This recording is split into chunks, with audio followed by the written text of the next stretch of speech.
ప్రశ్నించే వాళ్ళందరి గొంతు నొక్కుదాము, అక్రమ కేసులు పెడదాము, అలాగే ఇలాంటి దాడులు చేద్దాము అన్న విధంగా వెళ్తూ ఉండే పరిస్థితి. అలాగే గతంలో జగన్మోహన్ రెడ్డి గారు ముఖ్యమంత్రిగా ఉండేటప్పుడు 17 మెడికల్ కాలేజీలు తీసుకొస్తే వాటిలో 10ని ఇప్పుడు పీపీపీ మోడ్లో ప్రైవేట్ వ్యక్తులకు ఇవ్వడానికి కూడా చంద్రబాబు నాయుడు గారు ప్రయత్నిస్తూ ఉండే పరిస్థితి చూసాము. అలాగే విశాఖపట్నంలో ఆ స్టీల్ ప్లాంట్ని ప్రైవేటైజేషన్కి కేంద్రము అడుగులు వేస్తూ ఉంటే ఆ విషయంలో ఎటువంటి చర్యలు తీసుకోవట్లేదు. వీళ్ళు కేంద్రంతో ఎలియన్స్లో ఉన్నారు.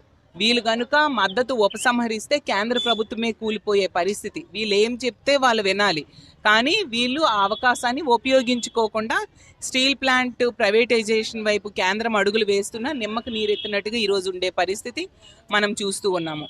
అలాగే ఈ రాష్ట్రానికి ప్రత్యేక హోదా కూడా కేంద్ర ప్రభుత్వం ఇవ్వట్లేదు. అలాగే పోలవరం విషయంలో కూడా వీళ్ళు ఈ కూటమి ప్రభుత్వం ఎంత నిర్లక్ష్యంగా ఉందో మనం చూస్తూ ఉన్నాము. అన్ని రకాలుగా పాలనని గాలికి వదిలేశారు. అలాగే ప్రజల రక్షణ,